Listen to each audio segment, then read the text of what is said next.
तुम्ही जे बिहार म्हणता, बिहारच्या पुढचं काबुलिस्तान का काय ते आहे, हे व्हायची पाळी बीड जिल्ह्यामध्ये आली।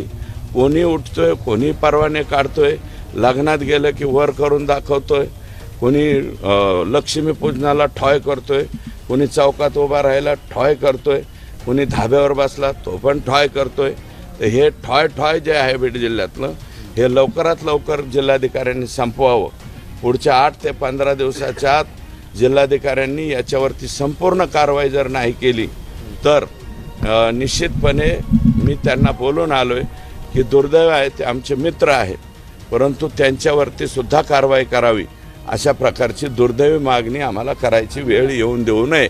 ज्या लोकप्रतिनिधींनी शिफारशी केल्या असतील किंवा ज्या लोकप्रतिनिधींनी त्यांचं पद भाड्याने दिलेलं असेल, तर त्यांनी जरी शिफारशी केल्या असतील तर त्याही शिफारशी चेक कराव्यात। शिफारशी ऑन रेकॉर्ड आहेत का ऑफ द रेकॉर्ड आहे, मग त्या एसपीची चौकशी लागल्याच्या नंतर ते एसपी सांगतील ना कुणाचा फोन आलता।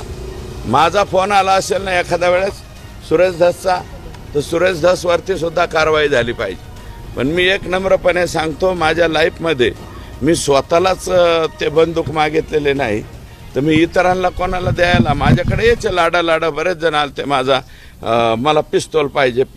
मी उठीतून रळीमध्ये जास्त आहेत म्हणजे मग कोण, आका आणि आका के आका यांच्याशिवाय काय झालंय? हे जे इतकं भयानक झालेलं आहे बीड जिल्ह्यामध्ये की तुम्ही 1200 आणि 1300, मी सभागृहात म्हणलोय मुंबईत सुद्धा एवढे परवाने नसतील, मग इथं कसं काय एवढे परवाने मिळाले? आणि तुम्हालाच का परवाने लागतात? कशासाठी लागतात? राख्याचे धंदे करायसाठी पिस्तूल लागतात का? अहो, राख्याच्या धंद्याचे काही पुरावे आहेत माझ्याकडं। दाऊदपूर तिथं दीपक मुंडे, अजय मुंडे हे चुलत भाऊ आहेत स्वतः। कोणाचे चुलत भाऊ आहेत तेवढं तुम्ही तपासून घ्या। सायस मुंडे, गणेश मुंडे, समाधान बिडगर, मुन्ना जयस्वाल, दत्ता कराड, हे सगळी मंडळी हे दाऊदपूर आणि त्या परिसरामध्ये हजारो टिप्पर दररोज तिथून उपसा त्या ठिकाणी करतात बरं का, मोठ्या प्रमाणामध्ये।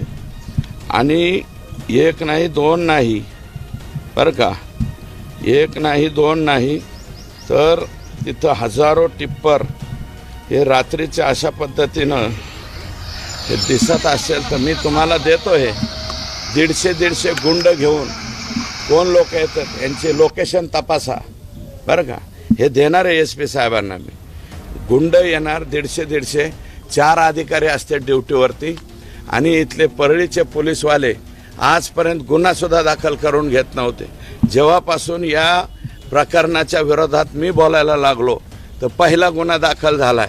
आणि परळी शहरामध्ये श्वसनाचे आणि त्वचेचे आजार किती लोकांना झालेत, लहान वयातल्या पोरांना सुद्धा दमा लागायला लागलाय। कशामुळं? कारण हे उघडी नागडी ती राख घेऊन जातात, कितीतरी धुराळा उडतो, तरी त्याचा कधी विचार केला नाही।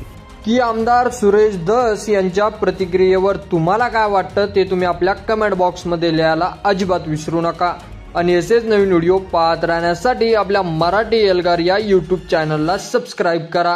व्हिडिओ जर आवडला असेल तर जास्तीत जास्त शेअर करा। धन्यवाद।